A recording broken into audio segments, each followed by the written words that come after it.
Hello from Anne at morganmaths.com. Here's another video covering A-level maths content, and today we are going over the binomial expansion at A2 level. So this is when the index is not a positive integer. So we're going to look at a couple of scenarios. First of all, the straightforward application of a formula, which will be given to you in your formula book. And then afterwards, when your binom, so this is really what's in the bracket, doesn't start with a 1 as stated in the formula, so what you're going to need to do. And finally, we're going to talk a little bit about the validity of expansion. When can we use the expansion for which values of x? Let's get started.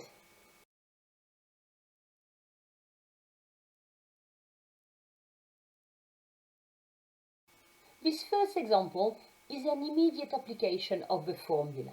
So the formula from your formula booklets given in exam gives you the expansion for 1 plus x to the power of n, and we are looking at n not being an integer. If it was an integer, we would look, if it was a positive integer, we would look at the first formula. So the very first thing you need to do is actually to write your expression in the format that matches the formula. So you need to have really the 1 minus 3x and convert that to the power of minus 1/2. And now this is starting to look very much like the formula. So what do we have? We have 1 minus 3x to the power of minus 1/2. And let's see what is what in the formula. The formula starts with a 1, so that's fine, we've got it. And then the second part's got an x. So here, what they have in the formula as an x, we are going to need to use it with 3x. So we're going to need to watch out and use brackets here. And then finally, your index n is minus 1/2. Once you have written this, then start expanding your binom. So first of all, the formula tells you that you're going to start with 1. Then it's going to be plus n. Well, here, n is minus 1/2. Multiplied by x. Well, in our example, x needs to be replaced by minus 3x. And then the third term, what they are saying is plus n, so that's minus 1/2, multiplied by n minus 1, so minus 1/2 minus 1 is minus 3/2, and then divided by 1 times 2, and finally the x for the formula needs to be squared. So the x for the formula for us is minus 3x. You have to put your bracket, otherwise with your square you're going to forget to square the minus, forget to square the 3, and you're going to get it wrong. And then you could write more terms. If you needed the next terms, then what you would do is you would continue. So that would be minus 1/2, and then it would be n minus 1, so it minus 3/2, and then it would be n minus 2, so you would have minus 5/2. All of that over, this time it would be 1 times 2 times 3, and you would have your minus 3x to the power of 3, and you would keep going. So did I need to do this third term? No, not really, because it says stopped after the 3 terms. So you had term 1 here, you had terms 2 with the minus 3x, you had terms 3 with the minus 3x squared. So that was just to show you how you would continue. In exams, most of the time, they're only going to ask you the first 3 terms. Anyway, you've started the question, now you need to tidy up. So the first term is a 1.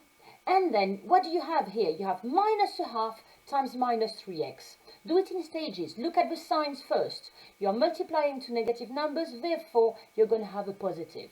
Then look at the actual numbers, the numerical values. You have got a 1/2 and you multiply it by 3, because I've sorted out the signs before. So that's going to give you 3/2. And finally, you look at your x, which is just going to be x. And then we are now going to sort out the third term. So what do we have in the third term? We have minus 1/2. So we have a minus. I'm going to do the signs first. You're going to multiply a negative number by another negative number. So that gives you, these two together gives you a plus. And then you're going to multiply it by a negative number squared. Well, if you square a negative number, the result is positive. So the sign will be plus. I am done with the signs. I'm not going to worry about it anymore. Now, what do I have? really? I've got a half. I'm going to multiply that by 3/2. I'm going to multiply that by, well, this minus 3x, which is all squared. I'm going to multiply that by 9x squared. And all of this is over 1 times 2. And if I need to, I'm going to do another line. It's okay. Now, I'm not going to bother doing the fourth term because it's not in the question. I'm just going to write dot, dot, dot. So, we've got our first term is tidied up. The second term is 3/2 of x. The third term, you can type it in your calculator if you want. But really from here, what we have is the numerator. We're going to have a 3 multiplied by this 1 multiplied by the 9. So, you're going to have 27. And what are you going to divide by? Well, you're going to divide... There's a 2 here because you have a half, and then you have a 3/2, so that's going to be over 4, and all of that is divided by 2. So suddenly, if you have a quarter that you divide by 2, you're going to have some eighths. If you're not sure, use your calculator, but it will save you time to actually be able to do it in your head. X squared and plus dot, dot, dot. And this is that part done.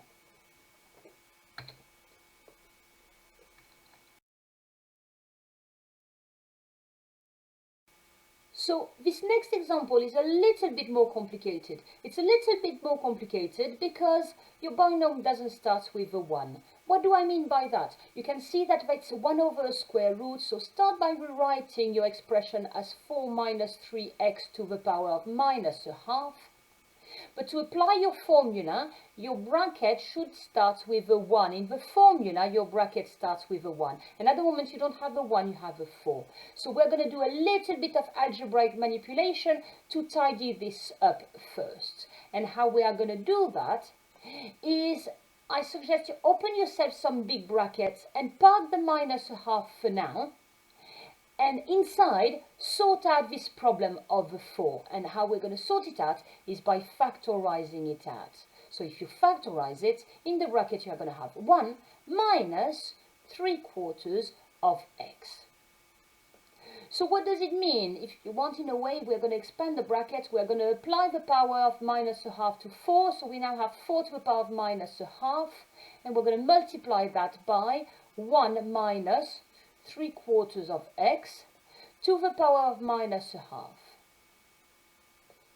So 4 to the power of minus a half, it's a reciprocal and it's the power of a half. So you're going to square root 4, 2, and reciprocal gives you a half. And then when you multiply, we're going to need to do our binomial expansion here. And to make sure we don't forget to multiply everything by a half, let's open some big brackets as a space to do the work. So in this binomial expansion, we're going to have n is minus a half. And if it helps you to write it out, then write it out. You have the x from the formula for us is really minus 3/4 of x. I don't want to write equal because obviously it's not equal. I've got all the elements. Let's expand the brackets. In the expansion, I start by 1 plus n. Well, n for us is minus a half.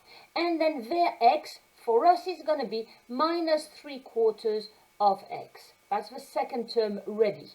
And then your third term, so it's going to be a fraction over 1 times 2, so it's going to be over 2. And then we're going to have n, which is minus a half. Multiply that by n minus 1, which is minus 3/2. And we are going to multiply it by what is their x. So for us, it's going to be this minus 3/4 of x. That's being squared. So it's important to actually put brackets here, otherwise you're going to forget to square the 3/4. And then the other terms I'm going to ignore because the question says just work out the first 3 terms. Okay, I am not in a rush to expand my brackets. At the moment, within the bracket, it's still a little bit messy, it's not simplified. So I'm going to clean that up first, and then I'll take care of the brackets. So the 1 is all right. The second term, I'm multiplying 2 negative numbers together, which means I'm going to have a positive result. A half times 3/4, well, 1 times 3 is 3, 2 times 4 is 8. So it gives me 3/8 of x.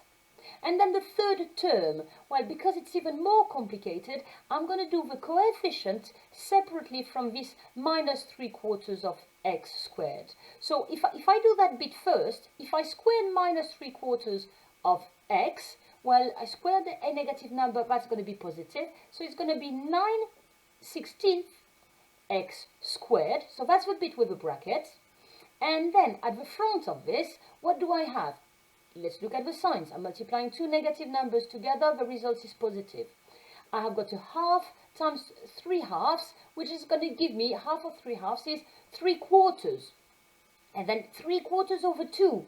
So 3/4 divided by 2 is going to be 3/8. So I'm going to need to multiply 3/8 by 9/16. So at this stage, you can expand the bracket if you want, or you can tidy up the third term, whichever you prefer. I'm going to expand the bracket. So half times 1 is a half. Half, so plus half times 3/8 is going to be 3/16 of x. And then finally, I'm going to need to do half times 3/8 times 9/16. Maybe you will prefer to do your calculators. That's fine. I'm going to do it in my head. I'm going to look at the numerators first. 1 times 3 times 9, that's 27. And then finally, 16 times 8, well, that's 16 times 2 times 2 times 2, so 16, 32, 64, 128. So that's 16 times 8 is 128, times 2, 256. X squared. And then we need to make sure that we can put a dot dot dot just to show that we're ignoring the rest. And that's your question done. A very common exam question.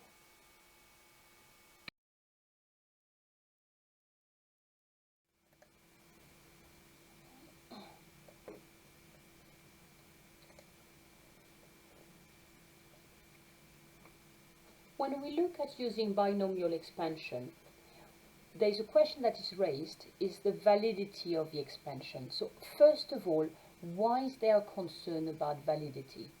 So I'm going to step back a little bit and look at the two formulas used at AS and A2. Because you're given two different formulas, but actually, are they very different? What if we apply the second formula to a question like the one at the top of the screen, 1 plus x to the power of 5? I have done the binomial expansion already using the first formula, but does it work? Well, here you're going to have n is 5, so if you apply your formula, you will have 1 plus, so 5, that's n times x, plus n, so that's 5, multiplied by n minus 1 over 2, times x squared, and yes, 5 times 4 over 2 is 10, plus, and if you keep on applying your formula, 5 times 4 times 3 over 2 times 3, x cubed, plus, and if you keep going like that, so you're going to have 5 times 4 times 3 times 2 over 2 times 3 times 4, and x4, and we keep going, so you're going to have 5 times 4 times 3 times 2 times 1 over 2 times 3 times 4 times 5 x5. But if we continue using the formula, it doesn't stop. So what happens if I write the next term? Well, we're going to have 5 times 4 times 3 times 2 times 1 times 0 over 2 times 3, etc., all the way to times 6. Because you have a 0, then the terms that are going to come after the x5 will be equal to 0. So they actually disappear and they are eliminated.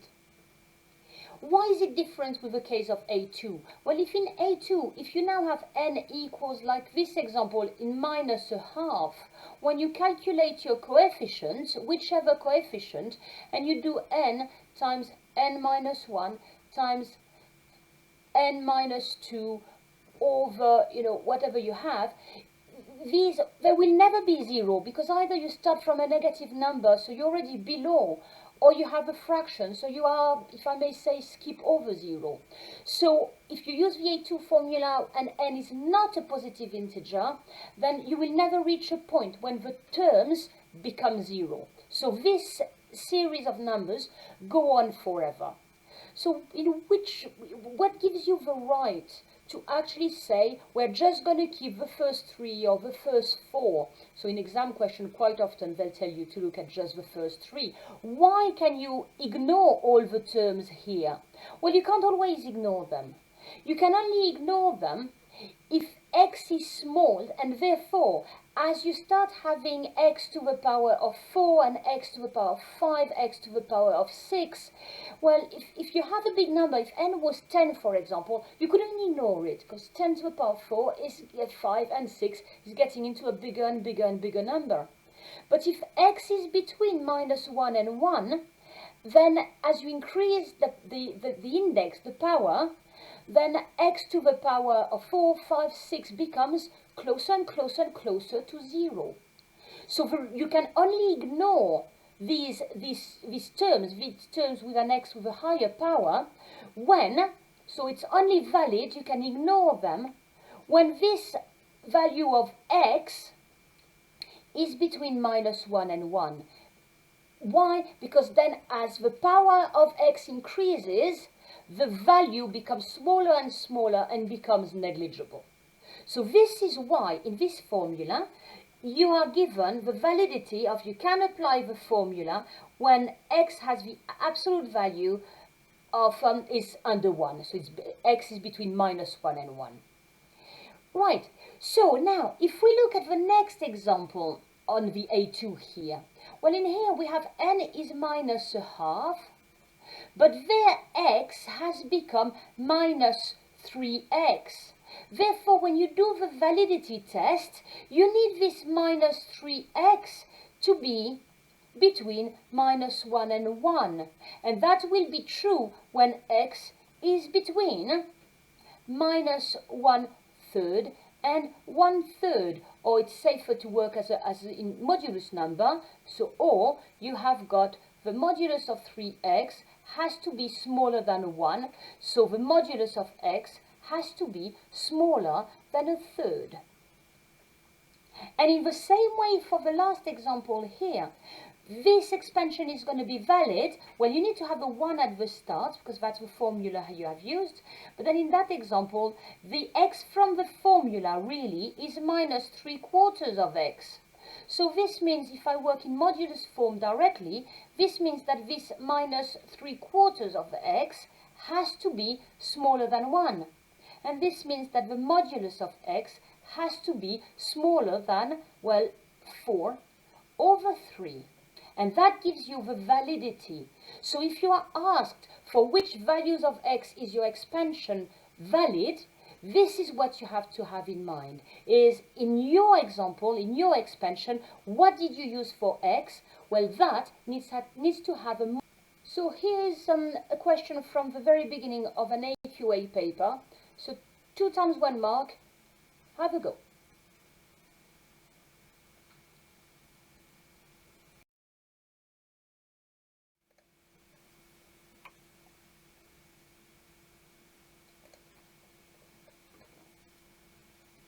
So a nice question here that checks students' understanding of binomial expansion. It's A2 level, the bracket starts with a 9, so you need to rearrange a little bit. And once you have rearranged, you can see straight away, because there is a 3 here, that the first term of your binomial expansion is going to start with 3 plus ... So the value of A is 3.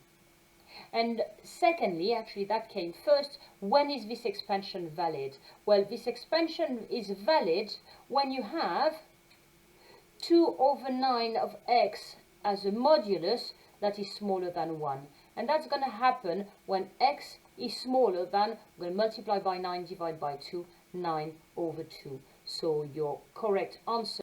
And this is all you need to know to complete successfully these binomial expansion questions.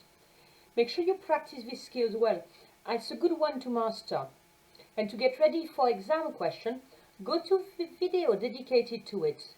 So the variety of questions have been selected so that you have familiar with a different range and types of questions. Good luck with it!